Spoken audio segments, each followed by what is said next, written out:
Halo teman-teman semuanya, pada video kali ini kita akan mulai belajar tentang formula and function yang ada di Google Sheet. Saya buka folder yang ini, teman-teman. Di sini ada tiga file, ada basic Google Sheet, kemudian ada data consolidation dan data manipulation. Oke, saya akan mulai dari basic Google Sheet ya, teman-teman. Kalau teman-teman sudah familiar dengan basic-basic dari Google Sheet, bisa teman-teman langsung ke data consolidation atau data manipulation, atau bisa langsung ke project pembuatan dashboard kita, ya. Intinya disesuaikan saja dengan skill yang sudah teman-teman punya. Oke, saya buka dulu yang basic Google Sheet ini. Sini kita akan mempelajari pengertian dari Google Sheet itu dan kenapa kita menggunakan Google Sheet. Ya, yang pertama, pengertiannya Google Sheet itu adalah aplikasi spreadsheet berbasis cloud dari Google ya. Jadi Google Sheet ini ya Google yang punya ya, yang memungkinkan pengguna untuk membuat, mengedit berbagai spreadsheet secara online. Jadi kalau teman-teman lihat ini aplikasinya berbasis cloud, berbasis online. Jadi hanya bisa diakses melalui jaringan internet. Oke, aplikasi ini menawarkan berbagai fungsi spreadsheet serupa dengan Excel ya. Namun dengan kemampuan kolaborasi secara real time dan penyimpanan cloud. Tentunya ya, ini sama saja dengan Excel, cuma ada beberapa memang rumus yang tidak mendukung di sini ya. Tapi secara keseluruhan itu sama dengan Excel. Oke? Dan kenapa kita menggunakan Google Sheet? Yang pertama, Google Sheet ini gratis dan mudah diakses ya.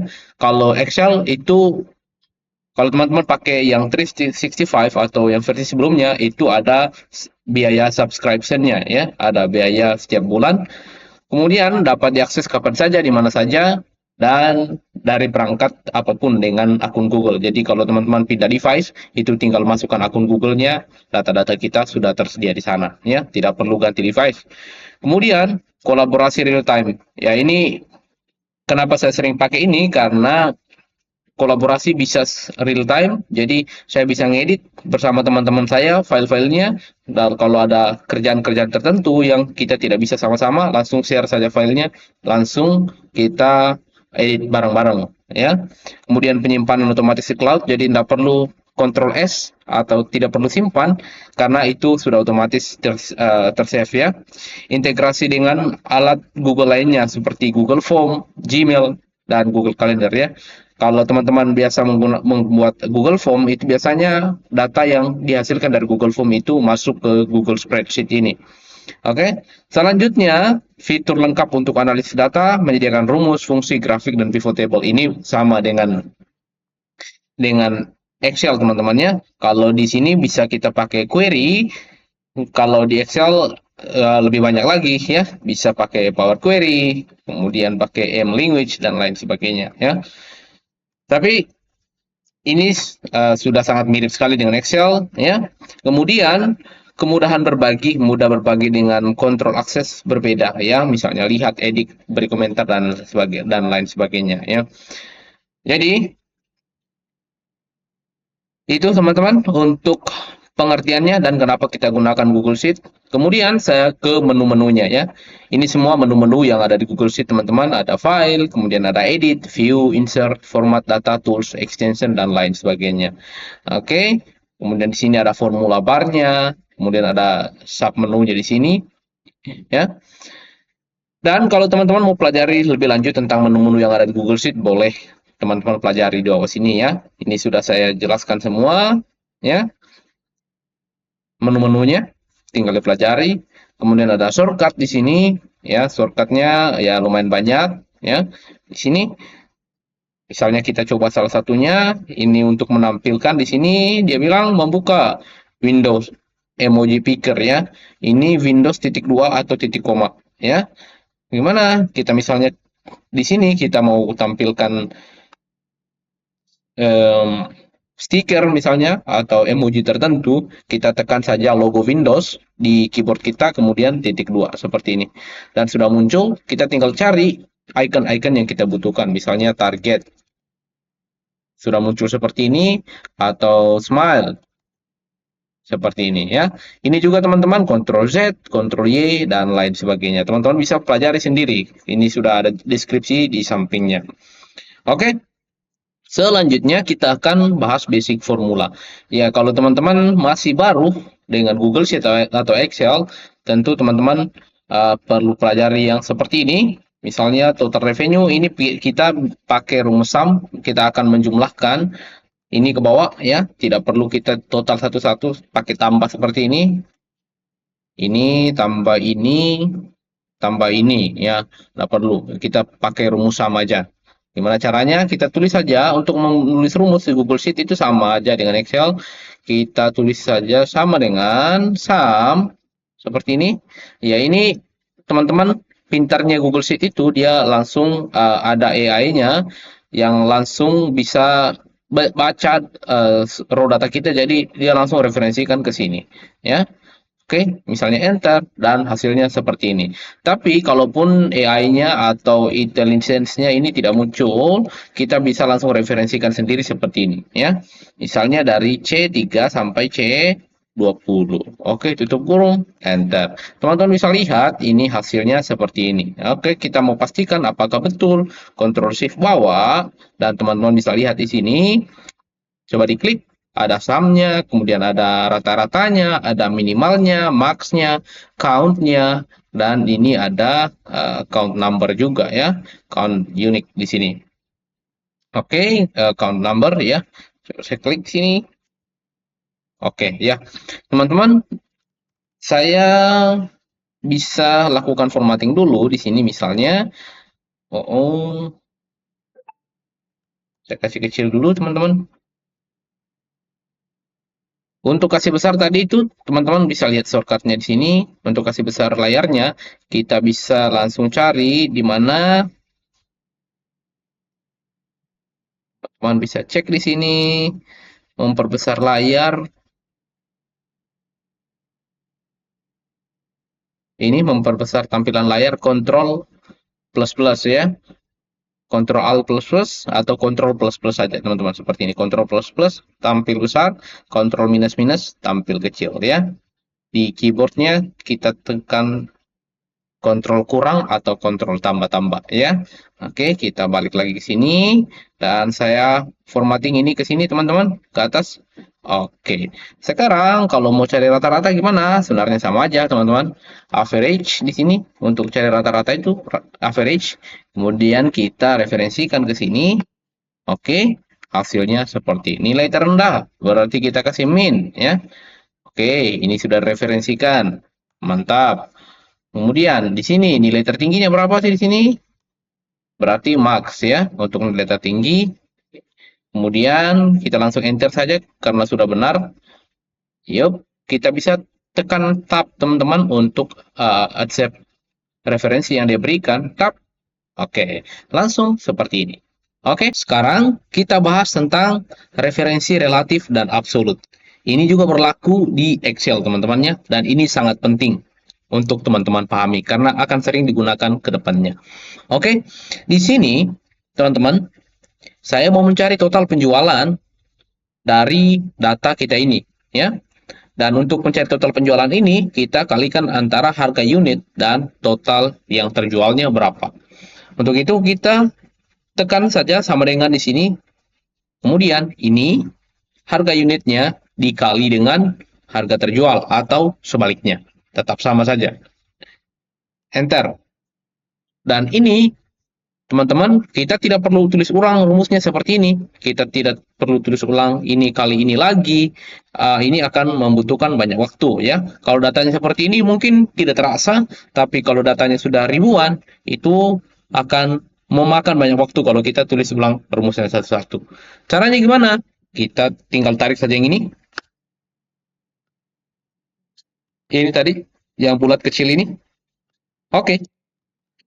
Atau kita lakukan hal yang sama dengan Shift, tekan tahan Shift, kemudian anak panah bawah seperti ini. Atau anak panah samping misalnya, ya teman-teman tekan tahan Shift, misalnya mau di-drag kemana rumusnya ya. Anak panah kiri kanan, atas bawah seperti ini. Kebetulan ini kita referensi ke bawah, kita ke bawah saja. kemudian tekan Ctrl D, ya. Ctrl D. Selanjutnya, kalau kita misalnya mau mencari diskon, dan ini diskonnya sudah ditentukan, diskon dari semua barang ini adalah 10%. Ya, berarti kita kalikan dengan 10% yang di D4 ini. Berarti kita sama dengan total penjualannya, kemudian dikali dengan 10%. Oke, kita drag ke bawah seperti ini. Lah, kok hasilnya 0? Kita cek di sini, benar kok referensinya seperti ini. Tapi ketika saya cek di sini, referensinya sudah di D5. Di mana di D5 ini blank. Dan kalau dikali dengan blank itu tentu hasilnya 0 seperti ini. Kita cek juga yang satu. Ya, di D6. Ya, tentu tidak ada juga isinya. Jadi hasilnya 0. Terus gimana caranya?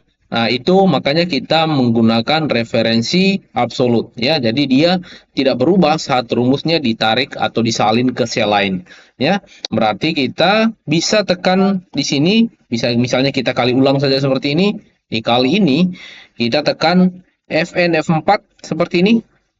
Oke, Fn F4.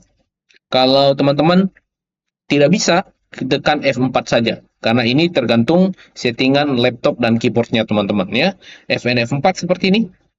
Oke, saya kunci seluruhnya saja teman-teman. Seperti ini, enter.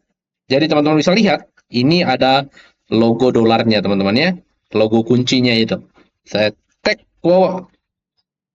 Saya drag ke bawah lagi. Seperti ini. Dan teman-teman bisa lihat, ketika saya klik di sini, ini tetap preferensinya ke atas sini. Kalaupun saya sudah tarik rumusnya ke bawah. Ini, teman-teman lihat hal yang sama? Ya, oke, berarti sudah cocok. Sekarang, referensi campuran. Referensi campuran ini S sebelum baris atau kolom ya. Ini sebagai contoh saja teman-temannya. Kita misalnya sama dengan di sini. Ini berarti untuk dapatkan diskonnya, jumlah diskonnya, berarti kita total penjualannya dikurangi hasil diskon 10%-nya tadi. Seperti ini ya. Ya, ketika kita langsung klik 2 kali saja di sini, otomatis langsung ke bawah. Dan ini sudah benar teman-teman ya, sudah cocok. Tapi misalnya kalau teman-teman mau taruh di sini, misalnya saya mau kunci kolom G-nya ya. Kolom G seperti ini. FNF4, FNF4 lagi, FNF4 ya. Berarti kolom G-nya terkunci. Oke. Ketika saya tarik ke bawah ya tetap sama. Tapi teman-teman bisa lihat di sini referensi ininya tidak berubah ya. Dan ketika saya tarik ini ke samping rumusnya, teman-teman, misalnya saya copy rumusnya ini, saya copy saja di sini, Ctrl C, setelah itu Ctrl V, ya. Coba teman-teman lihat, ini ini yang berubah, teman-teman ya. G8 ini berubah, yang ini G8 ini berubah. Teman-teman lihat di sini tadi F8 ya, tapi ketika saya kunci masukkan di sini, ini berubah jadi G8, tapi di sini tetap G8 ya. Karena apa? Karena saya sudah kunci kolomnya di sini ya. Tapi ketika saya tarik ke bawah ya, ini juga tetap masih dikunci kolom G-nya. Ini 9-nya berubah. Ini jadi 10 juga karena ini yang kita kunci cuma kolom G-nya saja ya. Bagaimana kita coba kunci ini? Misalnya kita kunci yang ininya saja. Saya FNF4. Kita kunci kolom ini, kolom barisnya saja seperti ini. Saya klik di sini ke bawah. Ya, teman-teman bisa lihat. Yuk, ini dia bilang G ini kurang ini. 8-nya tetap referensinya ini tetap G, tapi di sini tetap 8 ya.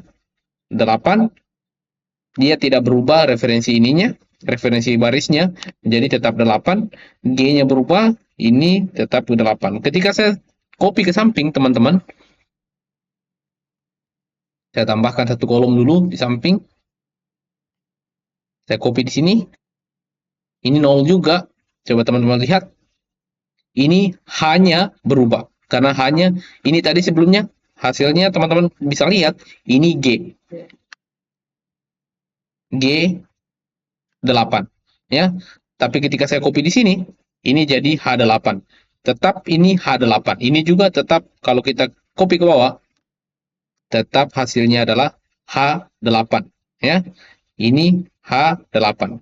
Referensi barisnya, referensi kolomnya berubah, tapi referensi barisnya tetap ya. Itu teman-teman. Sampai di sini dulu untuk video ini. Semoga teman-teman paham untuk referensi relatif dan absolut ini. Dan kita akan menuju ke pelajaran-pelajaran kita lainnya, ke formula yang lebih advance ya. Saya kasih rapikan dulu ini, teman-teman. Oke. Ya, sampai berjumpa lagi.